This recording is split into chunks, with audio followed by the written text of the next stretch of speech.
you got to realize that whatever you're doing, you're competing with somebody. What is it that gives you an advantage over your competition? Whatever you're good at, try to be great at it. And if you're great at it, good things will happen. Maverick Podcast. I'm far from average. That's why I had to come sit down and chop it up with DJ Maverick. They know my name from coast to coast and even in Dallas. I use my talent when I'm faced with a challenge. Gratitude strength is my magnet. Close your eyes and imagine. If you can see it in your mind, then you can have it. Maverick Podcast. Welcome, ladies and gentlemen. You could have been anywhere in the world, but you're here with us. This is the Maverick Podcast. I'm your host, DJ Maverick. Today we have two rock stars in the building. We have sound engineer, songwriter, and also producer, the one and only Reggie Ganther. And then we also have singer-songwriter, Cameron Durand. Welcome to the podcast. Hey, how you doing? Thanks for having us. For the 1% of the people out there that don't know who you are, tell us a little bit about yourself. Yeah, my name is Cameron Durand. I'm R&B artist out of Oklahoma. I've been doing it for a minute. Just love music, man. Love creating. Love the war of music. Yeah. And just really want to bring some substance back to R&B. Yeah, we were talking about that. We'll get into that for sure. Yeah. Yeah. I'm Reggie Ganther, producer, engineer, songwriter. Mm-hmm. What I really want the people to know is that, you know, I'm a person for the community, bringing people together through music. That's what I enjoy. That's what I love to do. So that's me in a nutshell. You know what I'm saying? So I like to connect people through the thing that I love the most and share it with the world, really. Yeah. And then as a collective, 778 music group. Yeah. Right? Yeah. Yes. As a collective 778 music group. So who wants to give me the elevator pitch for 778 music group? 778 music group is the same thing. That's the vision. 778 music group. We love R&B music. Mm-hmm. R&B music is in the music realm is a voice of love. Is a voice of pain. The way people can express themselves. But as far as 778 music group, we're here collectively trying to give people direction from our experiences through life. Being a stepping stool, I always look at myself as a stepping stool. The things I've experienced in life, I want people to be able to, if they come to me, I want to be able to give them something that they could piggyback off of. I may not be the one to take you to the top, but step on my back so that you can reach that ledge to take you to the next level. Yeah, love that. So let me ask the question, hard question here. Why R&B? A lot of people are probably saying R&B is a dying art form. It's not alive. We were talking about how right now a lot of the ladies are carrying the torch for R&B, right? Yeah, Why did you guys decide to focus solely on R&B? Well, I think it was bred in us. Like we since the 90s, we've been doing music. We've been doing R&B since the 90s. Okay. And so I fell in love with it. I know Reggie fell in love with it. Mm-hmm. And I think that this music it's a way to express yourself. You know what I mean? It's relationship building. Yeah. It's love. And so you know, there's different genres, but this is the genre where you can express all of those things freely. And it helps people out too, man. Like it impacts people's relationships, and you know, you have moments in time where you have that love song that you always remember with your girl. 1,000%. You know what I mean? Yeah. Breakup, right? When you're going through it, you can't really rely on hip hop, right? You need that heartbreak song. Yeah, exactly. Yeah. Okay. So I think R&B allows you to do that, and just the sound. I love the sound. I think we love the power in it. You know, from you can sing hard and you can know just feel it. You know, it goes through your body. So yeah. So what's the rebuttal when people say R&B is dead? What would you guys say to that? The crazy thing about it is our movement. So we have two different events that we have one event right now that we've done over this past summer, and it's called the Backyard Symphony. Mm-hmm. And that's been an outdoor event that we've been putting on. And so during the wintertime, what we're doing now, we're finding venues so that we can continue performing all original music, and it's called Alive and Well. Alive and Well is letting people know that R&B is alive and well. Love that. You know what I'm saying? So, no, it's still here. It ain't going nowhere. Yeah. And for the record, I'm on the same side. So we were talking before we started. I love R&B too. So I missed it so much that I did R&B right? So I mixed my love for tacos, my love for R&B. Yeah. And at the end of the event, it turned out great. Right. So can't go wrong with that. Right, exactly. I love some good tacos. Yeah. So you guys mentioned growing up with R&B. Let's talk about influence. What did you guys grow up listening to? For me, it was back when there was a lot of R&B groups. You got H-Town, you got Jodeci, you got Boyz II Men, you got Shy, you got Rude Boys. I mean, all of those groups, that's all I used to listen to. Yeah. And just the harmonies and the arrangements and a cappella tracks, man. I think 90s R&B was the best era of R&B, in my opinion. Yeah. And that definitely influenced me. 2000s is close. Yeah, 2000s has some bangers. They got some bangers too. Yeah. Yeah. It wasn't like 90s though. Yeah, 90s was on a whole nother level. But yeah, I grew up, honestly, I grew up listening to Marvin Gaye, Lionel Richie, the Commodores, and my favorite artist of all time was Michael Jackson. Okay. And then my favorite song, R&B wise, would probably be "Give It to Me, Baby" by Rick James. Okay. So you know what I'm saying? That's what I grew up on. I never knew that. There you go. The more you know. But there's the thing. I'm also a drummer, so like if you go back and listen to that song, make sure you listen to it on a good sound His system. drums are always Oh my on God, point. man, he got this Tom Rowe. Give it to me, baby. Give it. Oh, yeah. Yeah, so you know what I'm saying? It's so funky, and being a drummer and being able to feel that. Michael Jackson's mixes were impeccable. Some of the best in the industry, even to today. If you go back to his, Off the Wall album, you go back to his earlier works and compare them to mixes of today. Yeah. Man, they still blow him out of the water. So so Michael Jackson is like one of my biggest influence. I used to run around and do talent shows and fashion shows. Okay. And my mom would dress me up as Michael Jackson, and I would sing and dance like Michael Jackson. So, yeah, those are my influences there. Awesome. So let's talk about the road, through the journey here.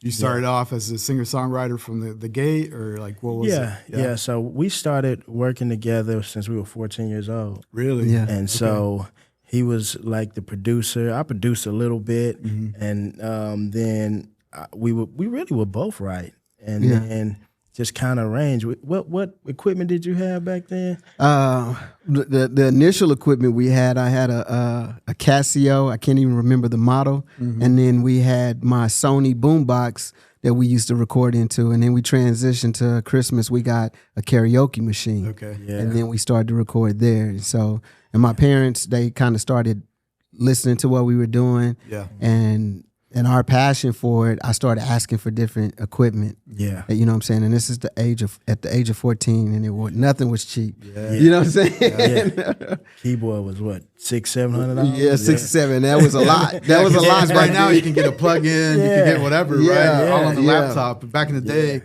you wanted a sampler, you wanted whatever, EQ, you had to buy the physical Hardware, yeah. So coming up in that different age, that's where we were at. So Okay. And then that led to putting on shows, performing live? or Yeah, what? that led to putting on shows.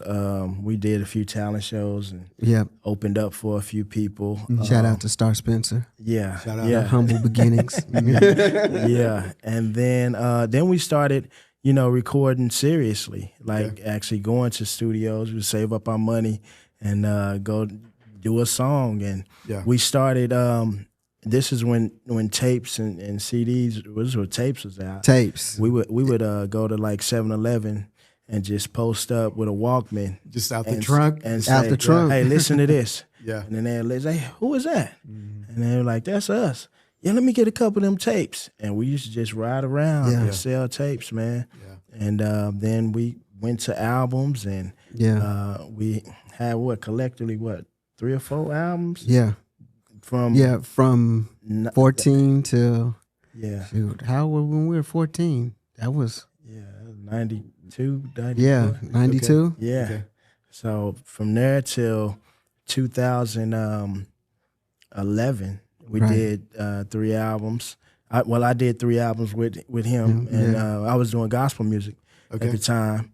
And then switched back to R&B. So those tapes, are they lost tapes, or have you guys, put them digital, up streaming, people can find them? Yeah, Yeah, I think most of them are there. Yeah.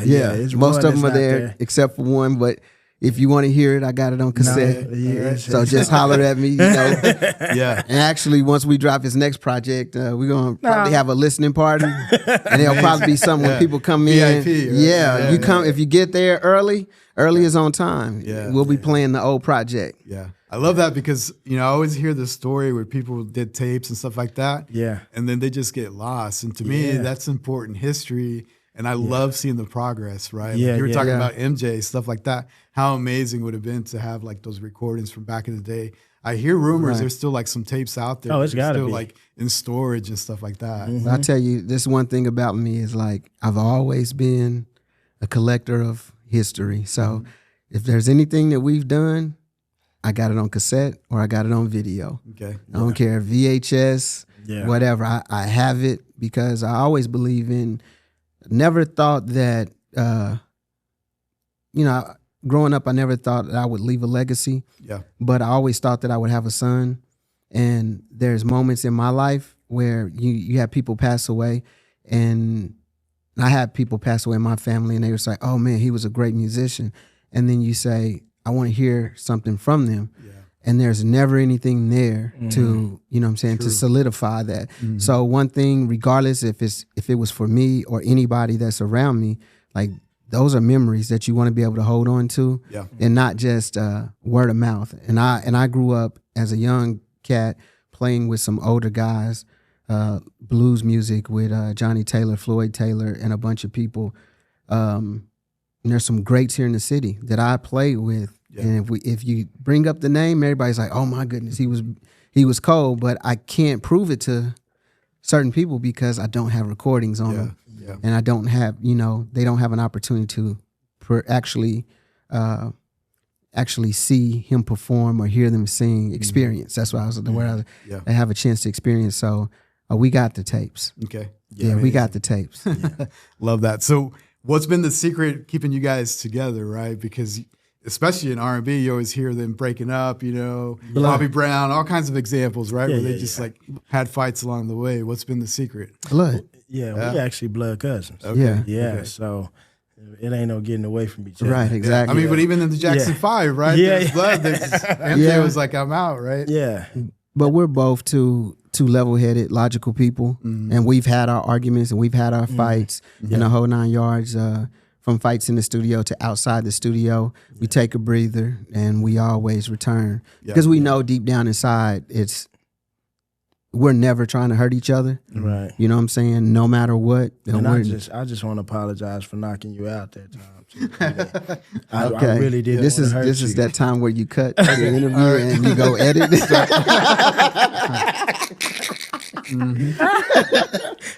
No, I never knocked you.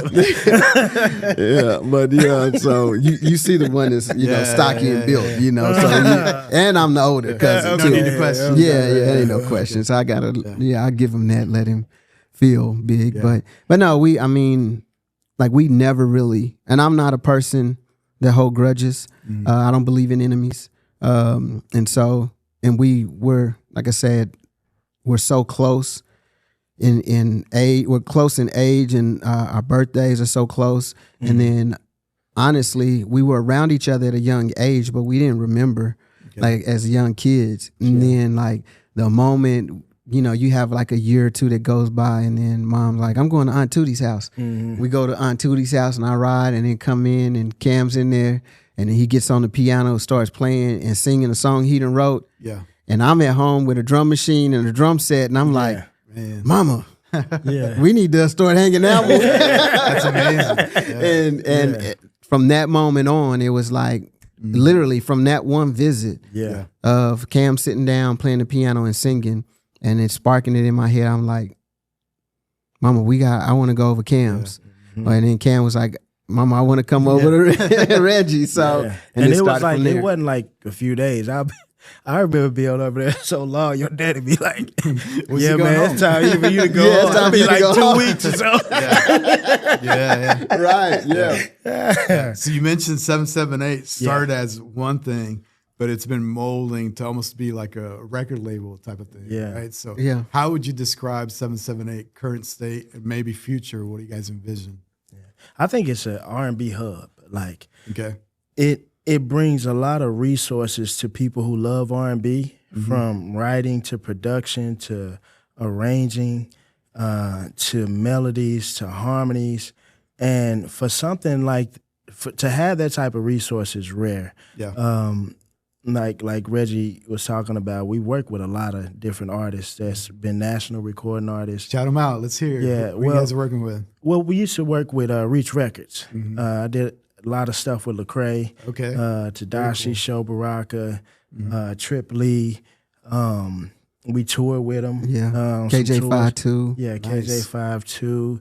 People in the city like Exodus, MC1, Sean Johnson, Sean Johnson. Rob Clay, Yeah. the Preachaholics. Yeah, like a lot of people that we work with. So there's some experience that we gained over the years.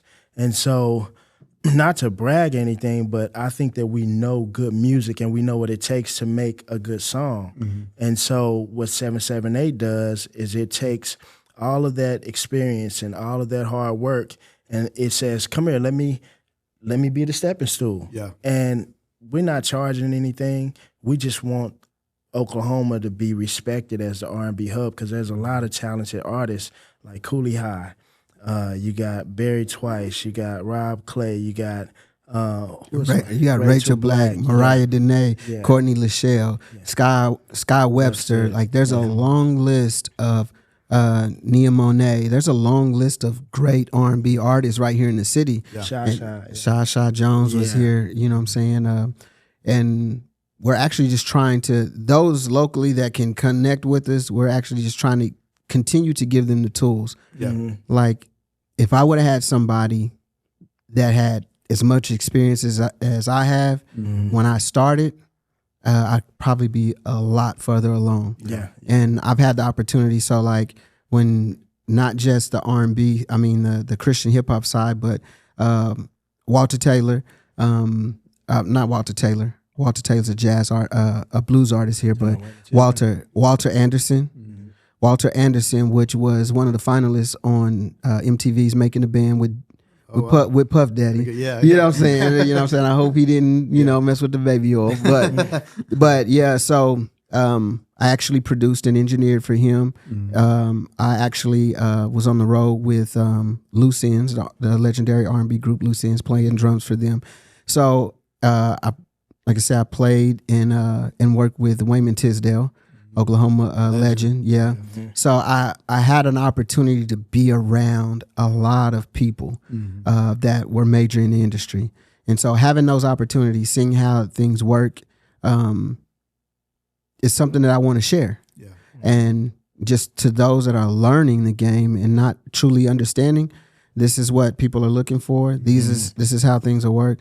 And that's why I say a stepping stool. So I haven't experienced everything. Right. But my small experiences, that's what 778 is about, is becoming that stepping stool that we can give you our experiences to catapult you to that next person. And you don't see that a lot in the music industry. I mean, in the music industry, there's a lot of people that want to hold on to those secrets, right? Like I even see it at the DJ level where like other DJs, like they don't want to share like what they're using, what music they're playing. Like there's like no working together, right? Yeah. So how have you guys been able to navigate those waters? Because the music industry is tough, right? Yeah, So a lot of people would have been like, hey, why are you giving out all your secret sauce, right? Yeah. I think for me personally, I just think that you get stereotyped as a small market, and so that you're just not, you don't have what it takes to make it. You know what I mean? And I think that I want to see people win, you know? And looking at the bigger picture, I think we want to see people win. And so if somebody comes from Oklahoma and they make it in the R&B side, man, it's a win for everybody. It's like everybody want to see the Thunder win a championship. Exactly. You know what I mean? We want to see somebody. And there's been artists, from the city, like a long time ago though. Like Color Me Bad. Color Me Bad, Gap Band. Yeah. Yeah. Who Tony else? Estes. Yeah. Super J had a good run. Yeah. Back in the day. So Yeah. we've had artists that had those opportunities. And whenever you, like he said, when you see somebody make it, just like the Thunder, if the Thunder goes and wins this championship, we all won. You know what I'm saying? It's a win for everybody. Yeah. And that's also, that's one of those things for me that when I look at it, it's like, I just want to be able to say I had an opportunity to work with someone. You know what I'm saying? And whether or not that I'm the one that punched the actual ticket, I say I was a part of their life. I was a part of their journey. Like, that's valuable more than anything. And we value good music too. Like, we want good music to be heard. Definitely. And so I think that's the bigger picture for us too. We perfectionists. That's why we argue sometimes in the studio, is because we both want it to sound great. And he might say that it sounds great his way. I might say it sounds great my way. And we gonna keep fighting until we both like, that does work. You know what I'm saying?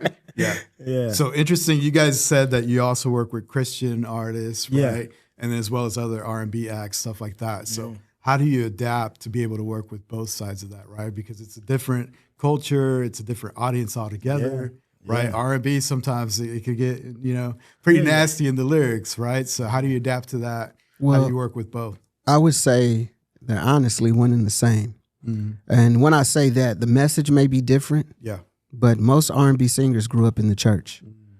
You know what I'm saying? So that soul and that feeling and the emotion it comes across, it's coming across in both sides. And at the same time, we both have relationships with God, you know what I'm saying, 100%. So, he is the foundation of our life and the head of our life. But there's also another side where, life is real. And are we working with the Christian artists at this moment in time? No, but I pray daily. You know what I'm saying? So I'm in touch with God on a consistent basis. I still play drums at church. So, you know what I'm saying? So it does not separate me from the love of God and knowing who God is. And even if you listen to our music now, like, we not jumping off the deep end. You know what I'm saying? Yeah, we're not jumping off the deep end. And when it comes to love, like, Cam, like we focus on like wholesome relationships. Even if it is something that may seem like it's provocative, like Rachel Black has a song called Freak of the Night or Stuck, but she's really speaking on, she's married. So you still have to have that relationship with your husband and your wife, you know what I'm saying? So you got to keep that spark, and the word of God speaks on it. So the deal is, it's how you take it, it's perception and where the mindset is coming from at that moment in time. But the music that we're putting out is for healthy relationships. So we're not going crazy. The other thing I noticed too is on the creative side, a lot of people, they just want to do their art. They just like, hey, I just want to make music. But then there's a business side, right? Right. So I'm sure you guys have faced many challenges there. So talk about those challenges with 7, 7, and 8. What has been like behind the scenes on the business side of things? Well, so for me, for us, it's been a while since we've put out music, and so the business side is a little different now in 2024. It's more about just being in people's faces versus just the songs themselves. And so we're learning and we're implementing a lot of different things. And the main thing that we're doing is collecting data. Like, let's do it. If it don't work, where do we go wrong? Let's try to adjust. It's really not no fails or no doing something wrong. We just doing it and then see what happens. Because nowadays, and I believe this with business, you can have the best systems put in place. You can have the best structure. There's always a little bit of luck that comes with something popping off. So I think our main thing is just to be prepared and stick with the formulas that's kind of there and formulas that we creating. And then wherever it goes, it goes. We're not really trying to just make it. You know what I mean? We're trying to build a community here in the city, and we're not trying to get rich on this. We're trying to bring R&B back. Yeah. And so if we do it with 50 people, if we do it with 1,000 people, if we do it with 1 million people, we good either way because we love this genre. And so there is a business side, and it takes money. And so, we in Oklahoma, and so we just going to keep what they say, how you eat an elephant, one bite at a time. Yeah, for sure. We're just going to keep going, man. I ain't never ate an elephant. You ain't? But if you had to, right? It would be one bite at a See, time, he know right? what I'm talking about. Oh, okay. All right. But I love what you said about the data and the feedback, right? Because that's the beautiful thing about the time we live in now. Yeah. It's almost like instant feedback, right? Yeah, it's instant. So you can see the analytics. Numbers don't lie, right? So They don't. You can put out something and you're like, okay, they're rocking with this, they're not rocking with this. You can adapt, right? Exactly. Tell me about that. What's the strategy behind the analytics and everything that you're seeing? How do you guys go about that? It's mind-boggling. It's strange. Because even with the analytics and everything that you're seeing, it's still tough because you're not just dealing with a local situation. Yeah.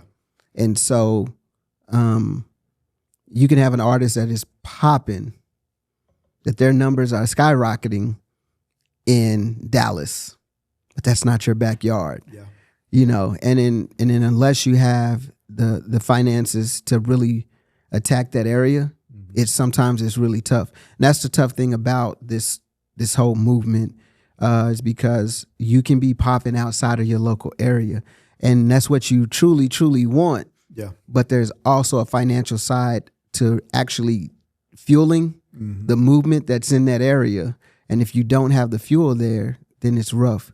And with 778, I want to do my best, and we all want to do our best to fuel those different pockets of where I'm getting more listeners from this area. So I'm going to try to push here, but a lot of listeners could seem like I'm getting 100 here and I'm only getting 50 here, or 25 here. 100 still not a lot. So you can't rush into a lot of things. One thing that I also hear is that even on top of all the analytics that you hear, I'm still a stickler into winning home base. And a lot of people, they say you have to win outside of home first. And I've seen those things happen. But ultimately, if you truly build a community, that doesn't necessarily have to be the case. Yeah. You know what I'm saying? Like, we're not superstars. I'm not a superstar. Cam's not a superstar. Rachel's not a superstar. Cooley's not a superstar. We're family.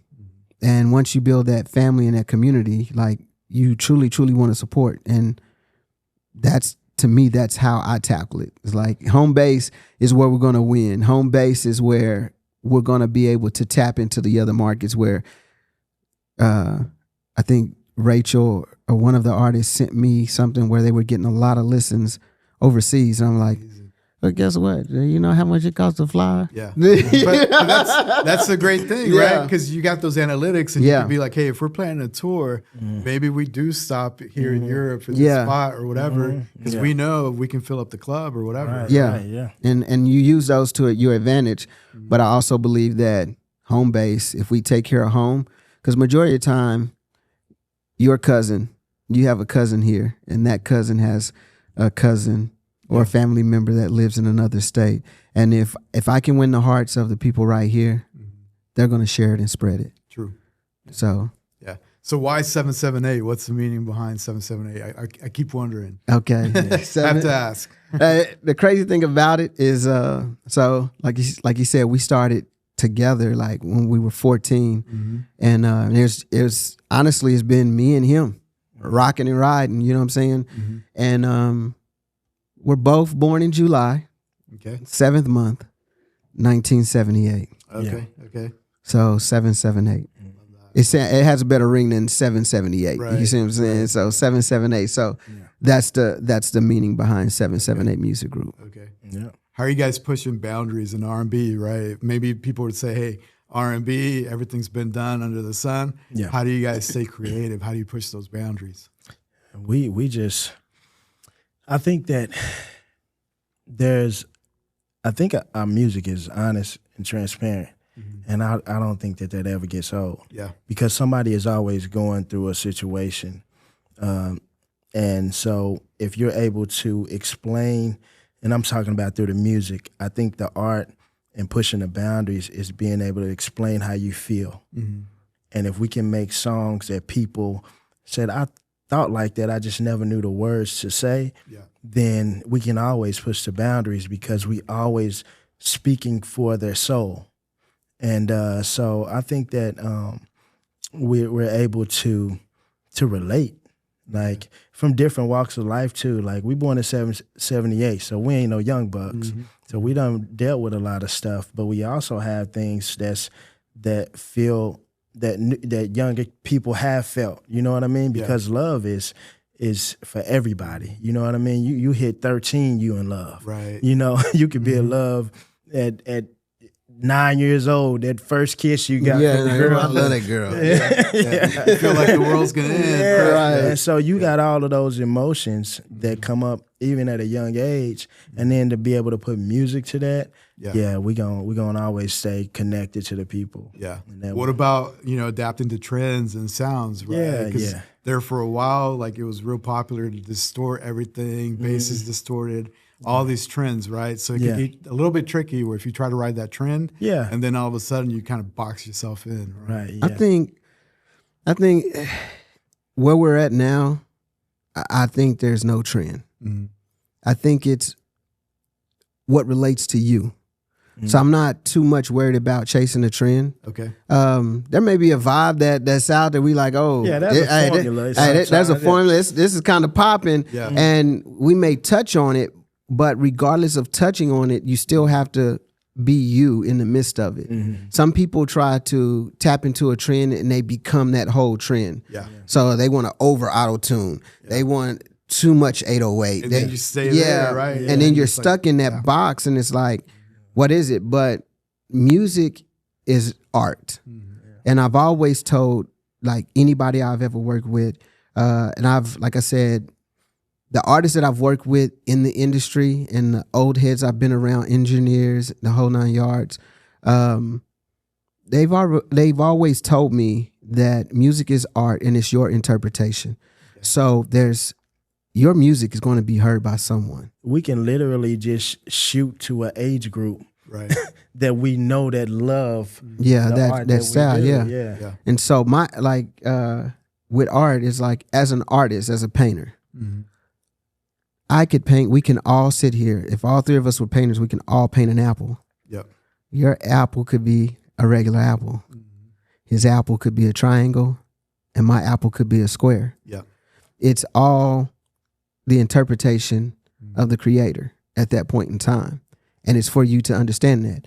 So following trends, there's certain things that, like, there's certain things about what new R&B artists are doing, new producers are doing. I'd be like, man, this is terrible. Yeah. I But see then, the trend where they're sampling 90s R&B right now. That's a huge wave right yeah. now, right? And so we talked about 90s R&B being the greatest, you know what I'm saying? The greatest era of R&B, you know what I'm saying? But so, they're big on that. And the thing is, but like with that being the case, I'm all about doing what works for you. Because, and also when Cam spoke about, like, in the pushing boundaries, is creating music that people can relate to. As long as you relate to it, it doesn't matter if it's R&B or not. If it's a pop song, and when those lyrics come on, it hits me. Yeah. It's my favorite pop song. If it's a country song that comes on and I'm like, oh my goodness, this reminds me of being in Arcadia Labor Day weekend at the rodeo. You know what I'm saying? If it hits me, then that song sticks with me. So creating the music that people can relate to is so important. And I'm not following the trend. So if those lyrics are there, hey, it's a go. Let's go. One thing I want to hear from both of you is what's been the most rewarding project or event that you've experienced through music, because you guys have been involved in all kinds of aspects in the music. Yeah. So I'm curious, like, what was the most rewarding or the most memorable thing that has happened to you? So this was when we were doing gospel. We put on an event called The Change. And we had a lot of obstacles doing that concert, but it was like everybody, community-wise, was just on one accord. Okay. And so I remember, I think the power went out, and it was crazy because I think that we started playing, and then I was like, y'all know what? I'm a freestyle a song. Yeah. And then we just freestyle. I just freestyled a song, and first verse, hook, second verse, hook. I never done anything like that. Yeah. in my life. Mid-concert. No, this power goes out. this wasn't even mid. This was the crazy thing about it. So I'm gonna piggyback on the story because now that he's telling this story, because I actually had something else in mind, but now that he said that, and it's part of our 778 music group journey. Yeah. Because that moment we had maybe 6 other artists on the show that opened up for us. Okay. Everything went flawlessly. Everybody performed. The sound system was amazing. Yeah. Lights were amazing. Yeah. And then when it was time for him to hit the stage, Oh man. we lost everything. And so they hit the breakers, and some of the things we ran within our show wasn't working. Yeah. And so like we ran tracks with our show, so his background vocals were there. And so then the outlet that the laptop was plugged into, it was completely out. Yeah. And so as we were trying to get everything going, Cam was like, man, I ain't never done this in my life, but I'm about to freestyle a song. Band, give me a beat. And No then- mic, no nothing, Yeah. acapella or what? yeah. Well, No, the the mics mic was- came mics back were on, working? but Okay. the back line, everything wasn't running yet. And so he gets to going, so the band kicks up and we're playing, and he has the mic and he just starts freestyling. Yeah. And then midway through the freestyle, he creates a hook that is memorable at that moment.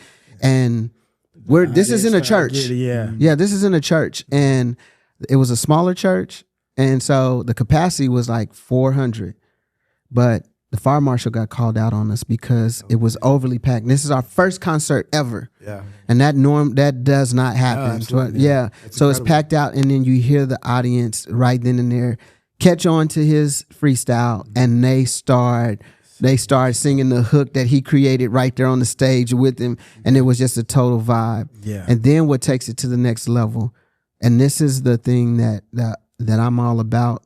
As I played in cover bands, I love it. It's a great experience, but there's nothing like someone singing the song that you poured your heart into. Yeah. And so from that experience, like we never got the electricity right. So we didn't run tracks. We were in the moment. And Cam was like, you know what? We're going to go on with this show. If you got the album, I know when you pull it up, he said, it's going to say track 1. It ain't going to say the name of the song. But when we get to singing it, I want y'all, if you know the song, sing the hook with me, sing the song along with me. We started the show and we hit it. And next thing you know, the audience sung every song from the first song to the end of the show. And that is the most gratifying, most humbling. Like when you think about it, like in my older age, I get way more emotional. Yeah. But thinking about it now, to have people be able to sing the thing that you poured everything into, word for word, is so amazing. And that's basically kind of like 778. Like I'm all about original music. Yeah. You know what I'm saying? I don't want people to come out and hear you sing because you're singing someone else's song. There's a song within you. So that's the song that they need to hear. And when they see you, they need to say, I love the song that you wrote. It touched me. That is the most humbling feeling in this world. Yeah. That's incredible because that could have gone a completely different direction, man. right? Yeah. People could have started booing, throwing stuff, right? Like, Yeah. that could have gone opposite direction, right? So I love that story. What's the most memorable or most rewarding thing that has happened to you? You said you had another. I had story another, there in but mind. when he said that, That kinda like, trumped it, or yeah, what? that trumped it because like I have a guitar player that I met a year ago. He's a young guy, and I brought him to the house, and he, you know, and I hate to say grooming because I'm not bigger than anybody, Yeah. but he's never experienced some of the things I've experienced, and I played that show for him, and he was like, "Oh my God!" So when it truly comes down to it, like that is probably the pinnacle, regardless of me being on stage in front of 20,000, because like I was on the road with Loose Ends for over 2.5 years, and I'm playing in front of 20,000+ people all the time. But but as far as the biggest experience and how it made me feel, it was, I could honestly now say it was that moment. And I had you know what I'm saying, I was thinking of something else. As you asked the question, I started thinking, I was like, And I started thinking of other stuff. But when he said that, like the experience, the way it touches you, and being the fact that I got it on video. Remember, I document everything. And, you know, and so I can always go back to it, and I always get the chills when I see it. Yeah. And it'd probably be his second show too, as well, right there neck and neck. And I think those are the things that stick with me the most, because it's something that I know I poured my heart into. Mm-hmm. So me producing the music and him writing the songs, and then you stepping out and then people are loving it, and they're singing it like there's no other feeling, none whatsoever. Tell me about your backyard event. So it sounds like it started off, and maybe it's going to become an annual thing, something like that, right? Yeah. So tell me what's the idea behind that event? What's the purpose behind it? Okay, the Backyard Symphony. Go ahead. Yeah. Where the camera? Love that. So we do have merch. The Backyard Symphony shirts are online. We also got the I Love R&B shirts online. We got Rachel Black's Crazy shirt online. We got Cam's Love Again shirt online. We got Cooley High's. What's the best spot to get all that merch and everything? What's the hub for everything? The hub for everything. 778 Music Group. It's a link that we can send you. Okay. And we're gonna put it on our website once we get to the website. We'll put it in the description for sure. Okay. But and actually the website is being built as we speak, so it should be up pretty soon. But the Backyard Symphony, original music, it always goes back to that. I want people to share their music. I think that's the only way Oklahoma gets on the map. Yeah. We have a lot of great cover bands here in the city that I can go see and hear them sing any other music that I want to hear. But in order to put Oklahoma on the map, we have to start singing our music, the music that comes from within. Mm-hmm. And so the Backyard Symphony came about because I was sitting in the studio. It was me that day. It was me, Rachel, and her husband. And I had just built a pergola in my backyard, a pavilion, and with a 75-inch screen, had my oasis in the backyard. And but I had been following LaRussell online, right? So, and then my homeboy, her husband, he's like, I was like, let me show you the backyard, because I finally got everything together. We walk out there. He's like, oh my God. He's like, man, you could do what LaRussell doing right here. And that was 2 years ago. And we said we were going to do it 2 years ago, and I kept dragging my feet. And this year when it came around, it was like, you know what? We're going to do it in June. And this was probably like the second week of May. You know what I'm saying? So we threw it together. The name of his street is Symphony. Yeah. Okay. Yeah. So the name of the street that I live on, that's what the name comes from. So Symphony, I live on Symphony Lane. And it's literally in your my backyard. Yeah. Wow. Okay. Yeah. So that's what the name. Yeah. So I actually live in the Rhapsody edition. So every street is named after music. Really? Yeah. We have Walter Wade, Melody, all those. So everything is named. Bound to happen. Yeah. So we did it. So I was like, you know what? If we're gonna do it, we got to do it. And basically, the purpose of doing it also is because a lot of times as an original artist here in the city, you don't get an opportunity. Nobody's booking you for your original music. And so the thing was to give the artists that I was working with collectively an opportunity to perform live in front of an audience. So we put it on. Our first one was in June, and I think we had maybe about 55 people show up. Okay. So tickets online, which was for my backyard. It's a nice sized backyard. It's pretty dope. And then and people you weren't fearful about inviting strangers to your backyard, opening up your house to that? No, well, what I bought one of the nicest porta potties I could find. Okay. We served food. Brasco's Chicken and Waffles came out, and they served some great chicken and waffles. Delicious. Yeah. And so the show went great and flawless all the way until 15 minutes before the show was about to be over, and the Midwest City Police Department got called on us. And so they shut us down. Mm-hmm. I had initially went through all the stages, all the channels, and then I went back because we're doing it once a month. Mm-hmm. So come July, I went back through all my channels to make sure everything was cool. We put on our second one, and the second one completely sold out. And so at that point, it was like, okay, we're completely packed. Yeah. And it was cars parked all around the corner. the next block. You know what I'm saying? We had Oklahoma politicians here. There were people there. Wow. There were Your neighbors are fan of R&B or what? The crazy They thing are now. they are now. The crazy thing about it is going into the next one so I made sure I didn't get shut down. I talked to the neighbors, and they was like, I don't know why they shut you down. I was sitting in my backyard. I was loving it. Whoever called, they were just being mean, you know. So the third one, I was like, man, there's no way we can get any more people. And I was blessed to know Eddie Brasco with Brasco's Chicken and Waffles, DJ Eddie Brasco.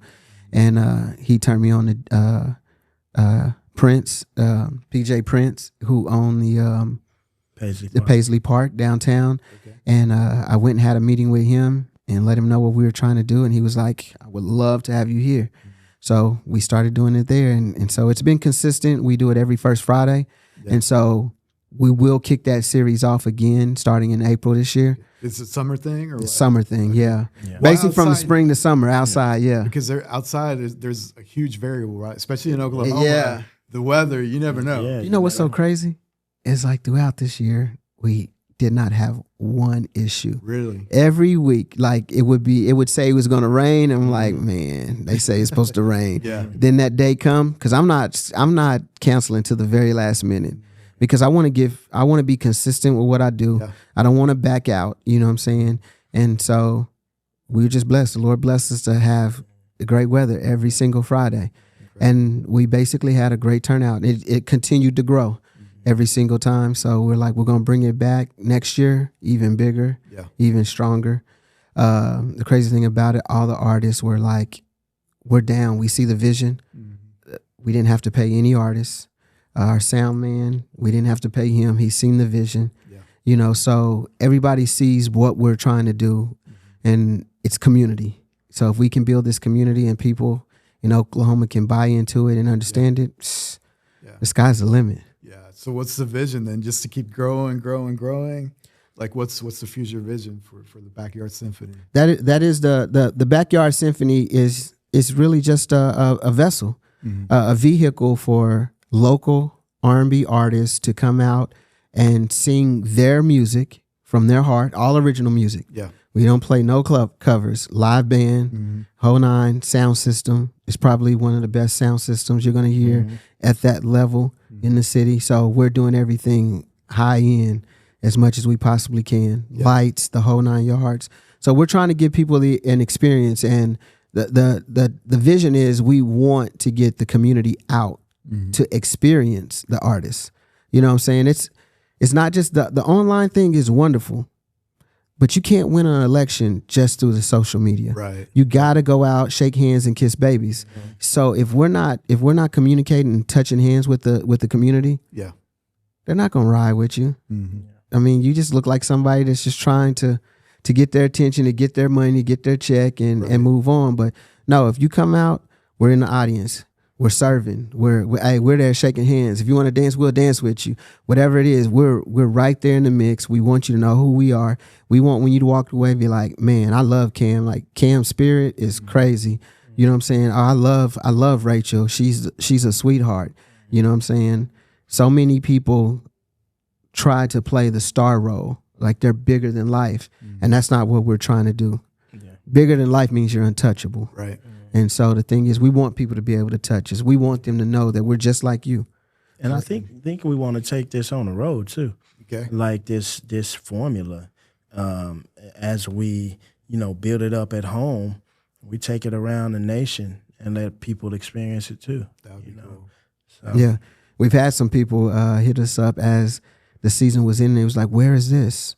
We're like, it's in Oklahoma. It's like, oh, I wish we had this in Louisiana. Okay. Or we wish we had this in Mississippi. We wish we had this in Dallas. Yeah. And they're not experiencing it. Like, they're experiencing the cover band stuff. Like, you can find them everywhere. Every weekend, there's a cover band somewhere. Mm-hmm. But where are there local artists that really care about their craft and want to present their craft in a professional way? Especially R&B. Yeah, especially R&B. Yeah. I listen so much. I threw my own event too, right? Yeah. Like you can't just go somewhere like a club or something and have sometimes they do like a brunch or something like that. But, or it's every Sunday. The only night they do R&B is Sunday R&B. Right. You get it once a week. Yep. You know what I'm saying? Yep.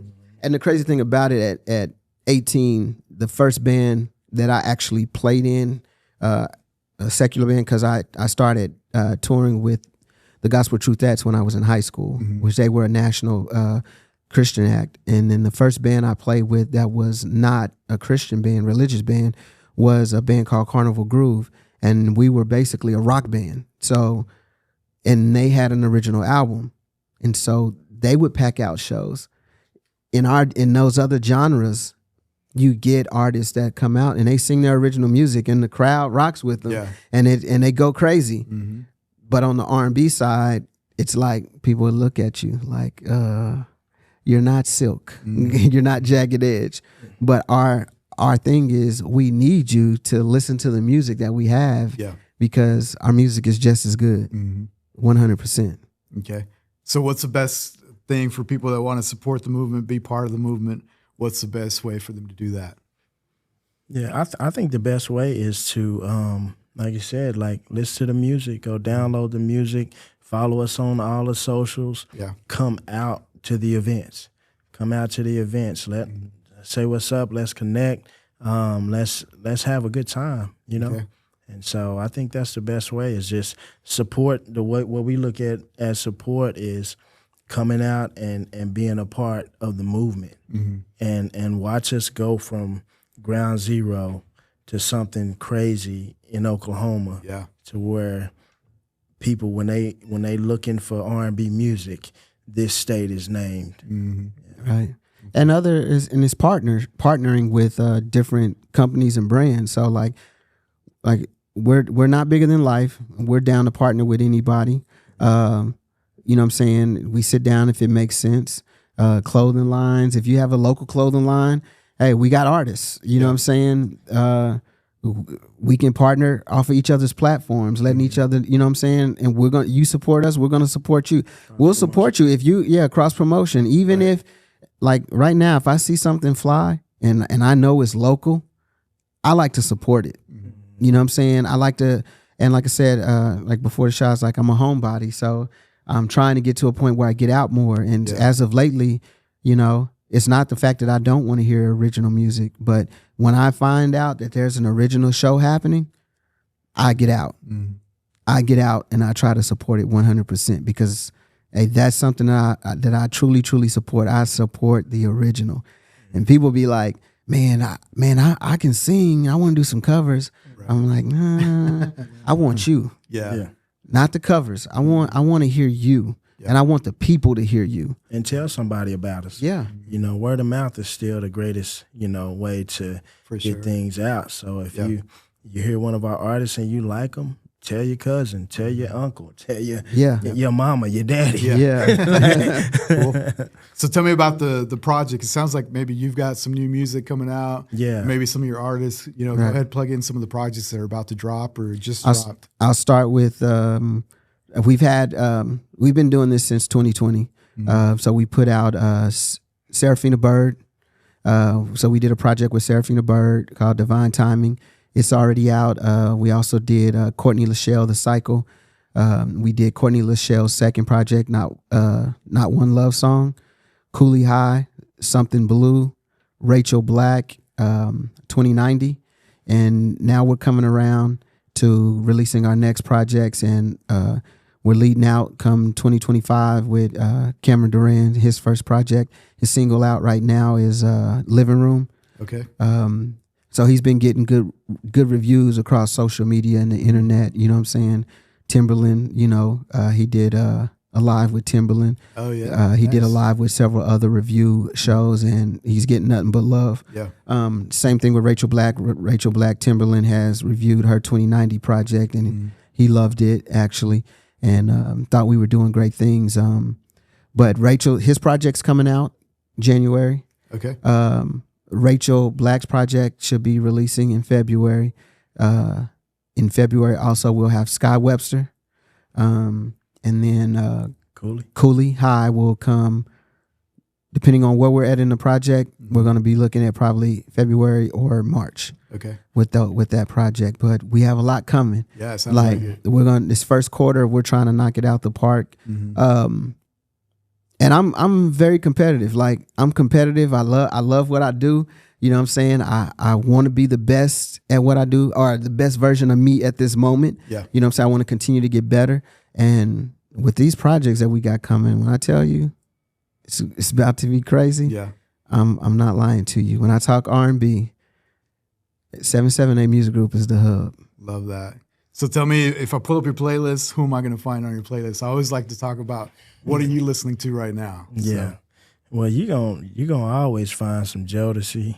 You're gonna always find some 112. You're gonna find some Prince. You're gonna find some Ready for the World. I like old school music. I like 90s R&B. yeah. And I'm always listening to new stuff too, like Kenyon Dixon. I like his stuff that he's putting out. I like Chris Brown. I like Usher's new project. Yeah, that's pretty much it for me. Okay. Yeah. Cool. How about yourself? I'm different. Everything that he loves, I love it. Yeah. 100%. But I'm a producer and I'm an engineer. I do have projects that I'm working on. And then there's other artists here in the city that I love. So if you pull up my playlist right now, it's probably going to be the Backyard Symphony playlist, even though I've heard all the music. Yeah. But I really, really, really feel like it's great music. So, and I use it to critique myself as well. So you're going to hear Living Room. You're going to hear Cameron Durand. You're going to hear Rachel Black. You're going to hear Mariah Dene. You're going to hear Cooley High. You're going to hear Sky Webster. You're going to hear some Courtney Lachelle. You're going to hear some Nia Monet. I would say I'm a homer. Yeah. I'm not going to even lie. I'm a 100% homer. All those other guys, they done it.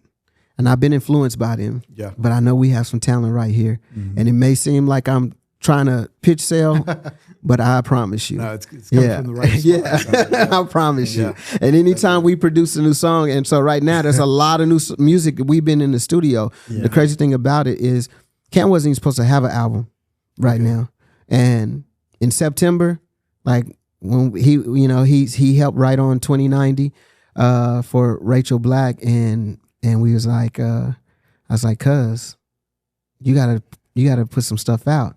And so he writes a song, he gets in the studio, he records it, and he's like, that's nice. He's like, man, if I come back, man, I'm going to let's just record a bunch of music and then we can pick and choose. Okay. Well, he was like, man, I be feeling like I go to bed at 8:30. You know what I'm saying? 8:30. I gotta be okay, so I gotta be to work at 6. Man, okay. Still 8:30 is kind of tough. Yeah, 8:39. It's kind of late for you right now. Right, it's late. Yeah, 8:39 because I got to be to work at 6. And at the time, like I was really heavy going to the gym, so I had to be at the gym by 4:30, no later. And so I went and gave him a key, and he would walk it when I wake up at 4 in the morning. He's in there recording, and it's like before you know it, we had the whole project done in less than 4 weeks. Okay. You know what I'm saying? And the crazy thing about it, so when you have that much music and you're sitting there like, oh my goodness, this is crazy. Yeah. And then Rachel comes in during the week and we're in the studio writing for her and we're like, oh my goodness. Every song is like, why does it keep getting better and better? Yeah. Then we bring in Sky and Sky gets in the studio. We like, Yeah. you know what I'm saying? These Could guys it be? dope. Yeah. Could this be real? And you're like, oh my goodness. And then 2 weeks ago we get in and we record a new joint with Cooley High, and you're like, so it's like when I'm in the car, I'm just like, we got some heat. You know what I'm saying? That's a good problem to have. Like, yeah. So we got some heat. So honestly, my playlist consists of local artists. Okay. Like, I believe in the local artists. Yeah. I believe we can do it. And especially if we come together.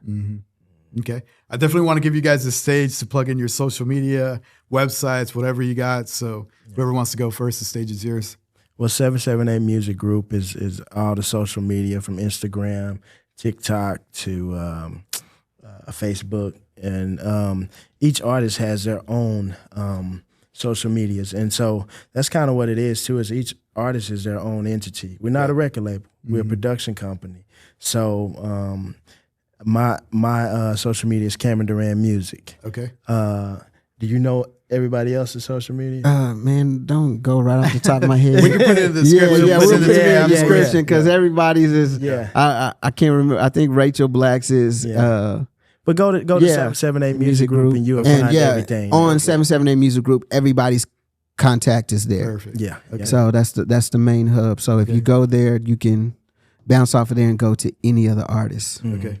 Love that. Anything else you guys want to talk about before we sign off today? I want to thank you for your time for sure. Man, we appreciate you, bro. Yeah, I think this is another piece of the puzzle in the city. You know what I mean? Like people like you who have podcasts that's showcasing Oklahoma and what we're doing. So we appreciate it, man. Yeah. I mean, I piggyback off of them. Like I said, I've been watching you for probably about a year or so now. Amazing. Now we're hooked up. So right. Sure, right. And like, and the thing is I want to commend you on everything that you're doing here. Like, this is a really dope setup. Dope. There's so much stuff that we want to do at 778. Like, we're trying to build a podcast just to embody R&B music and talk to local artists as well. And when I see your podcast, every time it comes up, I'm like, the quality of it is perfect. The professionalism, the whole 9 yards is like, but I ain't got that paper. You know what I'm saying? Well, it didn't start like this, right? Like I said, every episode we try to do something a little bit better, whether that be the intro music, the editing, the mics, or whatever. So, but I commend you on everything you're doing here. It's a dope setup. Thank you. Every show is good and professional. I love it. Keep doing what you're doing because you're repping for sure. Reggie Ganther and Cameron Durand on the Maverick Podcast. In dreams, we trust.